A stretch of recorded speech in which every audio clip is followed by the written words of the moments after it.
dans ce journal. Jean-Claude Abatiello, il est agriculteur maraîcher à Hyères, mais il est surtout le représentant syndical de la coordination rurale en PACA. La France a dit non, l'Europe a dit oui. Comment le monde agricole provençal réagit à cette décision aujourd'hui? Eh bien, écoutez, bonsoir à tous. Le monde provençal, le monde agricole, mais le monde provençal, tout simplement, eh bien, il réagit de la même façon que tous les autres agriculteurs.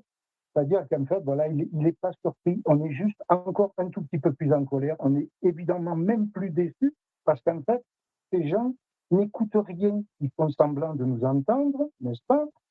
À l'instant, quand je vous attendais, j'écoutais donc justement l'info de la préfecture de la région PACA, d'où le double discours qui est très intéressant parce que d'un côté, on dit qu'on nous entend, qu'on nous écoute et qu'on va nous répondre, et de l'autre côté, on prend des arrêtés préfectoraux, n'est-ce pas, pour nous empêcher de nous exprimer.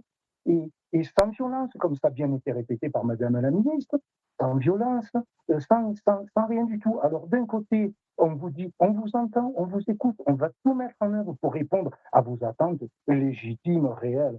Et puis de l'autre côté, en réalité, on comprend bien qu'on n'en a rien à faire de ce qu'on peut dire et de ce qu'on peut faire. Et ça, c'est triste. C'est ça qui est le plus triste.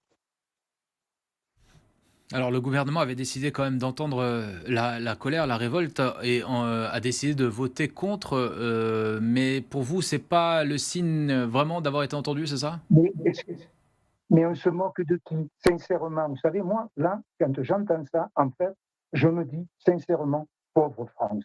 On est l'un des pays fondateurs de l'Europe. Aujourd'hui, l'agriculture a toujours eu une place importante, voire essentielle pour la France.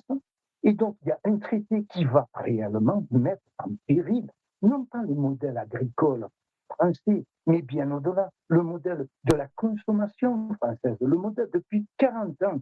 On, allez, on met tout en œuvre pour obliger, et par certaines mesures, je suis d'accord, à ce que les agriculteurs soient plus vertueux, plus responsables, d'accord, dans leur production. Et tout ça, bien sûr, dans le but de répondre à une sécurité de la consommation des Français, de nos concitoyens. D'accord. Et de l'autre côté, on va signer des accords de libre-échange avec des pays dont on sait parfaitement qu'ils ne respectent absolument pas les mêmes normes que les nôtres. Nous ne jouons pas avec les mêmes règles et nous ne jouerons pas avec les mêmes règles. Et ce n'est pas la peine de vouloir faire croire aux gens que nous obtiendrons quoi. Que ce soit que M. Macron, le président de la République, est fâché tout rouge, qui votera contre. Parce qu'en réalité, sa première réponse a été en direct du Brésil que c'était un accord formidable. Donc, arrêtez les doubles discours, nous ne vous croyons plus. Arrêtez de parler des actes. Et aujourd'hui, vos actes qui sont très clairs. C'est on fait une croix sur l'agriculture et on vend ça à l'étranger. C'est aussi simple que ça. Et tout le reste, vous savez quoi? Voilà, c'est du pipeau. C'est tout. Vous avez dit cet accord mettrait en péril votre profession. Est-ce que vous pouvez nous expliquer concrètement en quoi ce traité de libre-échange, eh bien, pour un maraîcher comme vous, mais comme un agriculteur de la région, en quoi est-il une menace directe?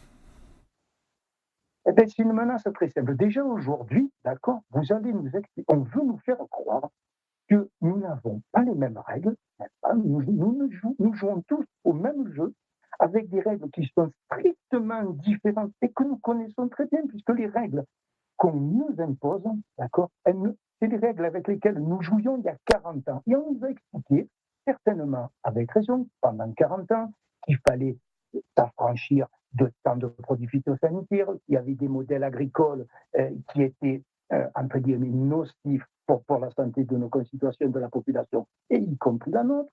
Et aujourd'hui, on va nous expliquer que donc, on nous explique qu'on va signer des traités avec des gens qui vivent, on va dire, 40 ou 50 ans en arrière, et je les plains.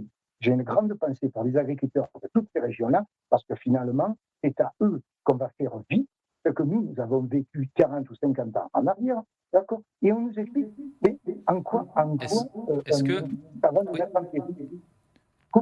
est-ce que la contestation justement, Je vois pas. est-ce que la contestation va s'intensifier Explique. maintenant que cette décision a été prise? Qu'est-ce qu'on a comme autre solution? Dites-moi, qu'est-ce qu'on a comme autre solution à part la contestation? Ce gouvernement est sourd, comme d'ailleurs tous les gouvernements qui les ont précédés. Ils ne font pas pour ça, ils ne se démarquent pas, d'accord, ils ne s'illustrent pas.